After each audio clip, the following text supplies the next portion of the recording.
হৈ পৰিছে ৰাজ্য এবাৰ ৰাজ্যপালৰ কাষ চাপিছে AIUDF মিয়াৰ সুৰক্ষা সুনিশ্চিত কৰাৰ দাবী জনাইছে লগতে দল সংগঠনক কঠোৰ ভাষাৰে দমন কৰাৰ দাবী জনাইছে AIUDF আৰু ৰাজ্যপালক বিশেষ স্মাৰক পত্ৰ প্ৰদান কৰিছে AIUDF আমি লৈ আছো বিশেষ খবৰ ৰাজ্যজুৰি মিয়া হাতাও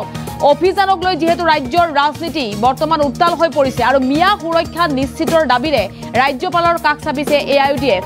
উজনিত মিয়া আক্ৰমণ ৰোধ কৰাৰ দাবীৰে ৰাজ্যপালক স্মাৰক পত্ৰ প্ৰদান কৰিছে AIUDF বিশেষ জাতিক টাৰ্গেট কৰা দল সংগঠনৰ বিৰুদ্ধে উচিত ব্যৱস্থা গ্ৰহণৰ দাবী জনাইছে AIUDF আৰু সেই দাবী লৈ ৰাজ্যপালক কাষ চাপিছে AIUDFৰ সজাতি দলে সাক্ষাৎ কৰিছে ৰাজ্যপালক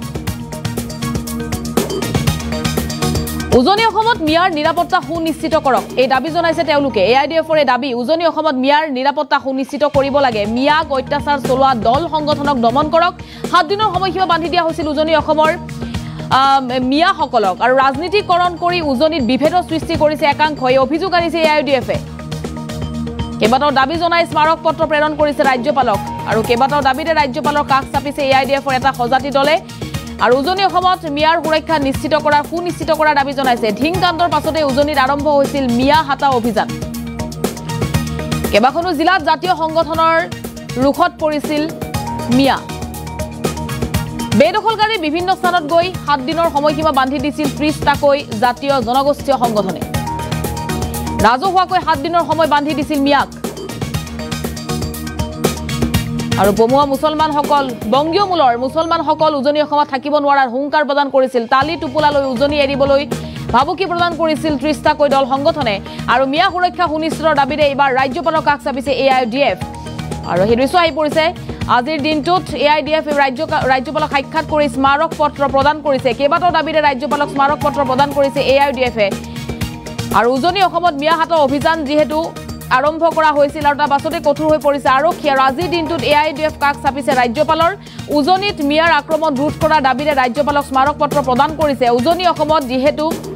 বংগীয় মূলৰ মুছলমানক 7 দিনৰ সময়সীমা বান্ধি দিছিল উজনি অসম যদি নেৰে তেতিয়া হলে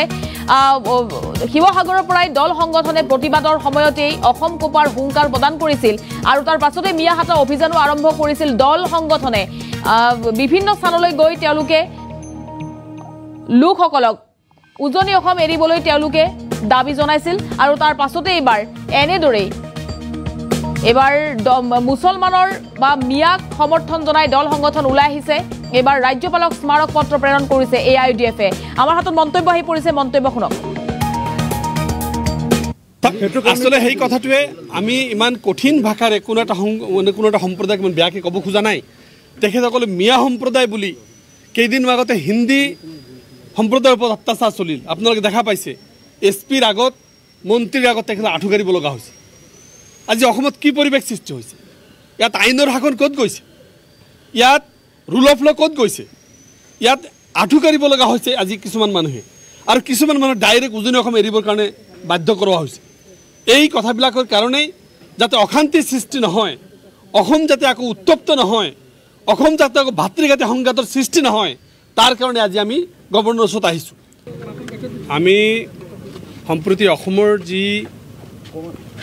বিভিন্ন ঘটনা ঘটি আছে কেইদিনমান আগতে আপোনালোকে লক্ষ্য কৰিছিল যে হিন্দীভাষী ব্যৱসায়ীবিলাকৰ ওপৰত যিটো চলিছিল সেইটো আপোনালোকে সবে জ্ঞাত আৰু যোৱা দুদিনমানৰ পৰা কেইবাটাও অখ্যাত সংগঠনে উজনি অসমৰ পৰা বংগীয় মূলৰ যিখিনি মুছলমান মানুহ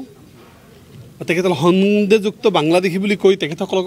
উজনি অসম এৰাৰ যি নিৰ্দেশ দিছে আৰু ঘৰে ঘৰে গৈ যি ধৰণৰ অপাৰেশ্যন চলাইছে সেই বিষয়ে আমি আজি আমাৰ ৰাজ্যৰ মহামান্য ৰাজ্যপালগৰাকীক সৰ্বভাৰতীয় সংযুক্ত গণতান্ত্ৰিক মৰ্চাৰ ফালৰ পৰা এটা হাফিজ বছিৰ আহমেদ কাছিমিৰ নেতৃত্বত এটা সজাতি বিধায়কৰ দল আৰু দলীয় সতীৰ্থ কৰ্মীসকলে আমি আমাৰ ৰাজ্যপাল ডাঙৰীয়াক আমি লগ কৰোঁ আৰু অসমৰ বৰ্তমান পৰিস্থিতি সম্পৰ্কে অৱগত কৰাওঁ আৰু এই বিষয়ে আমি তেখেতে এইটো অৱগত কৰাওঁ যে অসমৰ বিভিন্ন জাতি জনগোষ্ঠীৰ মাজত যি হাতামপুৰুষীয়া ভাতৃত্ববোধ সেইটো বিনষ্ট কৰিবৰ কাৰণে কিছু উদ্দেশ্যপ্ৰণীতভাৱে কিছু ৰাজনৈতিক দলৰ বা কিছু ৰাজনৈতিক নেতৃত্বৰ মদতপুষ্ট হোৱা বুলি আমি অনুমান কৰিছোঁ আৰু লগতে তেখেতসকলে অসমখন এখন অশান্ত সৃষ্টি কৰিব বিচাৰিছে আজি অসমখন এটা শান্তিৰ পৰিৱেশ আছে সকলো জাতি জনগোষ্ঠীৰ মাজত শান্তিৰ পৰিৱেশ বিৰাজ কৰিছে এনেকুৱা এটা মুহূৰ্তত এনেকুৱা এটা অশান্তি পৰিৱেশ সৃষ্টি কৰিবৰ কাৰণে যিসকলে অহৰহ চেষ্টা কৰি আছে বা আমাৰ মানুহবিলাকক থ্ৰেটিং দিছে, ধমকি দিছে, উজনি অসম এৰি যোৱা নহ'লে ভয়ানক পৰিস্থিতি হ'ব, এই কথাটো অসমৰ জাতীয় জীৱনত বিৰাট ডাঙৰকৈ ৰেখাপাত কৰিবলৈ আমাৰ অনুভৱ হৈছে। সেইকাৰণে আমি আমাৰ ৰাজ্যপালগৰাকীক আমি অৱগত কৰালোঁ যিটো কঠোৰ হাতেৰে দমন কৰিব লাগে। যিসকল সংগঠনে, যিসকল ব্যক্তিয়ে এইবিলাক প্ৰৰোচনামূলক আৰু মানে হিংসাত্মক কাৰ্য হাতত ল'বৰ কাৰণে যি ধৰণৰ হুমকি সৃষ্টি কৰিছে তেখেতসকলক অনতিপলমে এৰেষ্ট কৰিব লাগে আৰু এইটোৰ জৰিয়তে শান্তিৰ পৰিৱেশ ঘূৰাই আনিবলৈ চেষ্টা কৰিব লাগে। লগতে আমি কেইবাটাও দাবী তেখেতসকলক আমি উত্থাপন কৰিছোঁ। এইটো দেখিছোঁ যে কেইবাটাও ভাৰতবৰ্ষৰ সংবিধান আৰ্টিকেল 14, আৰ্টিকেল 21, আৰ্টিকেল 19, আৰ্টিকেল 20 আৰু আৰ্টিকেল 22 এইকেইটা ডাইৰেক্টলি ভায়লেশ্যন কৰিছে। এই ফাণ্ডামেণ্টেল ৰাইটছৰ এই আৰ্টিকেলবিলাক ভায়লেশ্যন কৰিছে ভাৰতীয় সংবিধানৰ। লগতে ইউনিভাৰ্চেল ডিক্লাৰেশ্যন আৰ্টিকেল 3 ভায়লেশ্যন কৰা বুলি আমি পৰিলক্ষিত হৈছে। এই গোটেইখিনি কথা, আইনগত কথা আমি আজি আমাৰ ৰাজ্যপালগৰাকীক অৱগত কৰাইছোঁ। লগতে ইমিডিয়েট যাতে আমাৰ এটা কঠিন হাতেৰে দমন কৰে আৰু চৰকাৰৰ পক্ষৰ ফালৰ পৰা বা গভৰ্ণৰ পক্ষৰ ফালৰ পৰা এটা আশ্বাসবাণী যাতে প্ৰদান কৰে যে ইয়াত শান্তিৰ পৰিৱেশ থাকিব, কোনোবাই এইটো আইন হাতত তুলিলে তাক কঠিন ব্যৱস্থা লোৱা হ'ব এইটো কৰে। আৰু সকলো শ্ৰেণীৰ মানুহক, সকলো শ্ৰেণীৰ ৰাইজক যাতে এটা শান্তিৰ আহ্বান গভৰ্ণৰ ফালৰ পৰা কৰে তাৰ কাৰণে আমি এটা আহ্বান জনাইছোঁ। আৰু যিখিনি কমিউনেল হাৰ্মনি বা পাব্লিক এচুৰেঞ্চ কমিউনেল হাৰ্মনি যিখিনি আছে সেইটো ইষ্টাব্লিছ কৰিবৰ কাৰণে কৰিছোঁ। আৰু আপোনালোকৰ জৰিয়তেও আমি সৰ্বভাৰতীয় সংযুক্ত গণতান্ত্ৰিক মৰ্চাই ভাৰতবৰ্ষ আমাৰ অসমৰ প্ৰতিটো জাতি জনগোষ্ঠীক, প্ৰতিটো সংগঠনক শান্তিৰ পৰিৱেশ বৰ্তাই ৰাখি ধৈৰ্য সহকাৰে এই পৰিৱেশ মোকাবিলা কৰিবৰ কাৰণে আমি অনুৰোধ কৰিছোঁ, যাতে কোনেও আইন হাতত তুলি ল'ব নোৱাৰে, কোনেও যাতে প্ৰৰোচনামূলক বক্তব্য দিব নোৱাৰে, কোনেও যাতে আন্তঃসম্প্ৰদায়ত সংঘাত সৃষ্টি কৰিব নোৱাৰে, কোনেও যাতে আমাৰ অসমৰ মাজত এটা বিঘবাস্প ভাৱ বিয়পাব নোৱাৰে। তাৰ কাৰণে আমি সৰ্বভাৰতীয় সংযুক্ত গণতান্ত্ৰিক মৰ্চাই আপোনালোকৰ যোগেদি গোটেই অসমবাসীক আহ্বান কৰিছোঁ।